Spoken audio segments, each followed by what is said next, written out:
fight. Chris White, number 60. I played center and guard. 2004 was my red shirt sophomore year.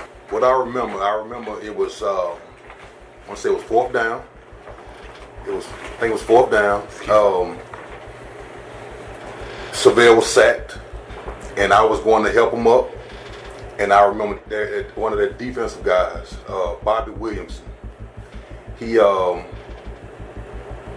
First he reached out, he was going to pick on him, he pulled his hand back. Then he kind of mushed Seville. And so that's when I pushed him. So that's what really got everything started. When I pushed him, then he came back at me. And somehow in the scuffle, I failed. So the crazy part, and the part that the newspaper got was me getting pushed back. I was on my knees and I was getting pushed back. But I got some pictures, to dispute that. Got my man first. So after that, I just remember, everybody in that huddle, everybody started swinging. I remember Jabari had came over with a right hook. He was hitting. Big Johnny Austin was out there. But then, the whole pile fell on top of me. And so that's when I seen Teasy, Matt Thomas, he sprinted down the field. And I looked, and then that's when it was like both sides was coming, and that's when they was getting it on. That's Chris White, a former South Carolina football player, talking about the brawl between the Gamecocks and their arch rival, the Clemson Tigers, that happened 15 years ago this season. In 2018, college football writer Spencer Hall christened it the brawl to end it all, in putting it at the top of his list of football fights of the modern era. And now we got some extracurricular activity out there. Well, this was bound to happen. And now Lou Holtz scrambles out on the field, and now both benches start to empty. You knew this was going to happen sooner or later. Justin Miller and Matthew Thomas are getting into it, and this is an ugly. Who's the idiot that took his helmet off? I mean, this is ridiculous. And I applaud the way the ref allowed it to not fast foster. But right now, you got to get police control in this. You got to clench here. Yeah, you got to get police control. Yep. And now state police are out there on the field.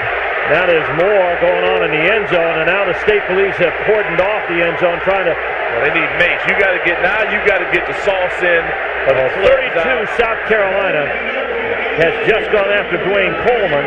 After the cordon of police out there, that's Dacus Turman, who's done nothing today, sitting out with an injury. He comes out and lays a hay shaker on, and now this is embarrassing, but I'll tell you what, very embarrassing. Police have got to treat them like idiots now, like the rioters and billy clubs. Take them all out and pursue them, because there's no question in my mind this is uncalled for.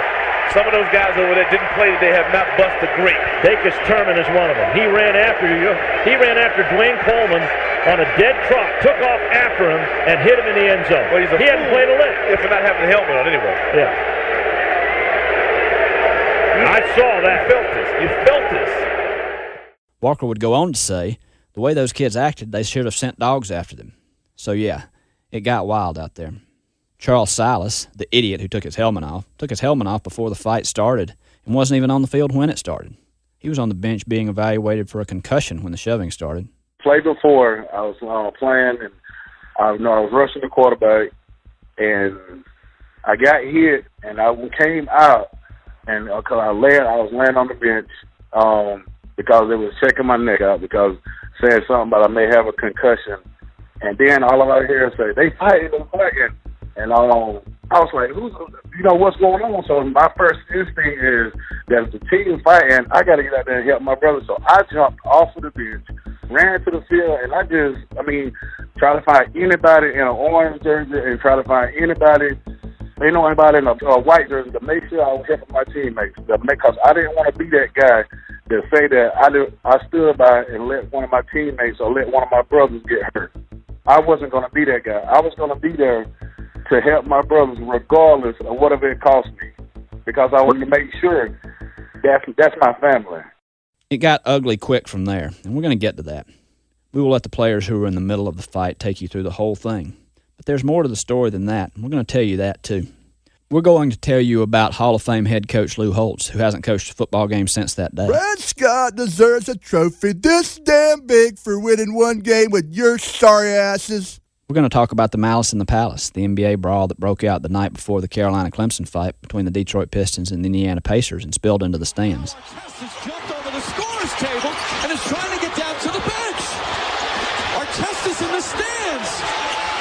Oh, this This is awful. Fans are getting... Together, the two incidents set off a wave of worry that athletes were getting out of control. We've talked to Sergeant Yusuf Kelly, who is now a school resource police officer. Kelly is most remembered for a photograph showing him attempting to kick a defenseless player in the head. It was like 2 years ago. There was a person that actually thought that picture was from the year before. And we're going to tell you what happened in the 10 seconds before that picture was snapped and in the 15 years since it was taken. We're going to talk about why hockey fights and baseball brawls are celebrated, but this fight was so sharply criticized and what the difference might be. And we're going to talk about the bitter fallout from the fight. At this point, we should say who we are. We're Langston Moore, Preston Thorne, and Josh Kendall. Langston and Preston both played on the defensive line for South Carolina, and Preston was a senior captain on that 2004 team. Langston was in his second year with the NFL's Cincinnati Bengals by then, and together they now own Athletes and Artists. Josh has covered the South Carolina football program for a decade and now works for The Athletic and will narrate most of this podcast. Preston and Langston have talked to more than 30 players who were on the field that day and plenty of other people who saw it and were affected by it. And we're going to get to all the nitty-gritty details about the fight itself. But first, we're going to talk about how the Gamecocks and Tigers got to that day. We need to let you know that there is some adult language throughout this and subsequent episodes of this podcast. This is The Fight. College football is what unites the state of South Carolina. The Gamecocks-Tigers rivalry is what divides it.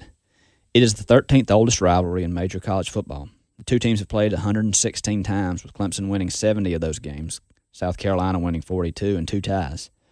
There's no professional team in the state of South Carolina and no other major university. The Gamecocks and Tigers mean everything in the state, something wide receiver Matthew Thomas learned quickly when he joined the Gamecocks out of the state of Georgia. So with me being from Georgia, I shouldn't have had no kind of connection or ties with that rivalry, but how intense it was for the state of South Carolina, man, you couldn't do nothing but jump on board because the guys that's from Carolina really feel that. Dondrell Pinkins is now the head coach and athletic director at Pelham High School in Georgia. In 2004, he was a quarterback at South Carolina. Clemson fans are who they are. Carolina fans are who they are. I think coming out of the womb, you have to make that decision whether you're going to be a Gamecock or whether you're going to be a Tiger. It's instilled in people early, and just going into that atmosphere, people want to know which side are you on. And if you're for Clemson, then stay with Clemson. If you're for Carolina, stay on that side of the line. Once you cross that line, it's on. Here's Charles Silas again. It's the biggest rivalry and one of the biggest rivalries in the country. The state is divided by some of the top talent, and it came to a point where this side hated one side, and when that game was year round, actually, if you said something about Carolina to a Clemson player, they would say fuck Carolina, or you say something about Carolina to a Clemson player, they'll say fuck the Gamecocks, and it was ridiculous. And right. when I got there, I really saw that you don't get along with nobody from Clemson. You don't talk to nobody from Clemson. And then when you play, it's actually like a bar fight almost. It was ridiculous. You're about to hear from Gamecock Larry, a regular caller to Sports Talk Radio in Columbia and a diehard Carolina fan. Larry, 84, is explaining here the origin of the chicken curse, which South Carolina fans have used for years to explain away their sporting troubles and how it's all Clemson's fault in the first place. What I can remember from it, where the chicken curse came from, there was 2 gentlemen, one from Charleston and one from Greenville. I got to talk slow so I get it right. And one from Greenville. They wanted to establish a university in Spartanburg. Well, naturally, Clemson, they went along with it, like they usually do. Anything, well, I ain't going to talk about Clemson. And, one from Charleston went along with it. But the university didn't want to have it. They wouldn't agree to build one in Spartanburg, to establish one in Spartanburg because of the Gamecocks, Gamecocks not wanting it. Clemson wanted it, and both of the men fought hard to get it, spent a lot of money, but they never did get it. Finally, Gamecocks won out. Gamecocks, they established a university in Spartanburg. And they got together, them 2 gentlemen, and they went and got a bag of chicken bones. And they tied these chicken bones up. And one night, they sneaked onto the horseshoe on the university campus. Well, they dug this hole and buried those chicken bones in that hole. And this old guy from Greenville took his pitchfork and stuck it down in the ground. And the other guy with his shovel, he took it and laid it down on the ground. And they got up, grasped hands and says, from here on out, anything with the Gamecock name or the Gamecock logo on it will be cursed. We can't speak to the chicken curse, but we can attest to the power of this rivalry. Taki Muhammad, a wide receiver for the Gamecocks in 2004, still feels it to this day. I mean, it's a joke, but my kids, you ask my kids, who's the devil? They say Clemson, and that'll work. This is a rivalry that saw, in 1961, members of South Carolina's Sigma Nu fraternity put on barred high school uniforms and sneak onto the field pretending to be hapless Clemson players warming up for the game. Where the Gamecocks still hold a Tiger Burn pep rally every week leading up to the game. Where most Clemson fans still cheer every time the Gamecocks lose. It can get very serious, too. Trey Pennington, a former South Carolina tight end, knows that well. He still vividly remembers an ugly incident in 2000 when his mother was hurt as Clemson fans made their way to the field after the game. Some Clemson fan had, and his girlfriend or wife, had kind of, run down to jump on the field. My mom, who was mid-60s at that point, and the sweetest lady on planet Earth, happened to be standing in their way where he was trying to go through the bleachers to get on the field. And he's just knocking people over. And I guess my mom, he had knocked her over, and she's just trying to get up. And he just kind of starts yelling at her, but you can't hear a word. You couldn't hear somebody next to you. Right. And the guy just jumps up and punches a 60-year-old lady in the head to push her out of the way to get a room for his girlfriend to jump down on the field with him and go celebrate. And the guy probably never even, played football in his life, but he's beating up old ladies to go celebrate his team's win. In 2004, the year of our story, the Gamecocks team bus was met by Clemson fans before the game. One of those fans spit on a South Carolina player, Gamecocks defensive lineman Mo Thompson said, and that wasn't the worst of it. We pulled up right in the middle of the midst of they fans of choking live chickens in cages. They strangling live chickens. They got against the law. When we got off the bus, it pretty much everything had amplified then because one of the Clemson fans, there's an older white guy, had a little orange jumpsuit on, no teeth, big beard, that talking shit, and it was going ham right then. I remember, if I could recall, I wanted to slap him. What did he say that made you want to slap this gentleman? What was he saying? Man, you know what I'm saying? That's about the last year. We gonna whoop y'all ass again like we just did at your home stadium. The teams played their first football game in 1896, resulting in a 12-6 South Carolina victory. For years, the two schools played in Columbia on a Thursday night late in the season, dubbed Big Thursday, which was in conjunction with the state fair. In fact, the two teams didn't meet in Clemson until 1960. Here's Chris White again. Clemson game always felt like a rivalry to me because if you Clemson, you hate Carolina. If you Carolina, you hate Clemson. Around here, I hate when people say, well, I root for Clemson anytime. I hate that. You either for Clemson or you for Carolina. There's no in between. So it's always been like a rivalry to me. You signed that letter of commitment. I already know. I had to hate Clemson. And my co-worker, he going his office is nothing but Clemson stuff. So he been letting me have it for the last 4-5 years. You know what I'm saying? So it's been real rough. Kelly said Clemson players heard about the rivalry year-round, too. It's typically extra emphasis on that because, we would go around the room and let players from the state tell other players how important this game was. Because, back then, I think on both sides of this, everybody had the mindset, I don't care if we go 0-10, but we better win that 11th game. We better go, 1-10.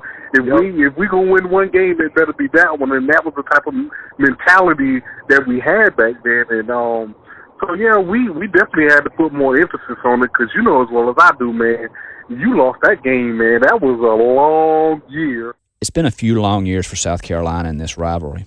Clemson, the defending national champion, has won 5 straight, a streak that came on the heels of the Gamecocks' own 5-game winning streak. The Tigers will be trying to make it 6 in a row when they visit Williams-Brice Stadium on November the 30th. Every player on the field will be giving their absolute best that day, said Phil Petty, who played quarterback for South Carolina from 1998 to 2001. The Tigers always looked better in person than they had looked on film in the 4 years he played against them, he said. When he says it, you'll understand he means the fight. that rivalry, in my opinion, is as good as anybody in America. Auburn, Alabama, Florida State, you name it, it's as good or better than anybody. And I just felt like it put a shadow over both programs at that point in time. Former South Carolina player Corey Peoples is still mad he never went to a bowl game because of the brawl. I don't think people understand how intense that rivalry is. At one point, I remember we was up 5-0 on that rivalry just a few years ago. Now they got turned the last 4 years. But if you go back a few years, we won 5 in a row.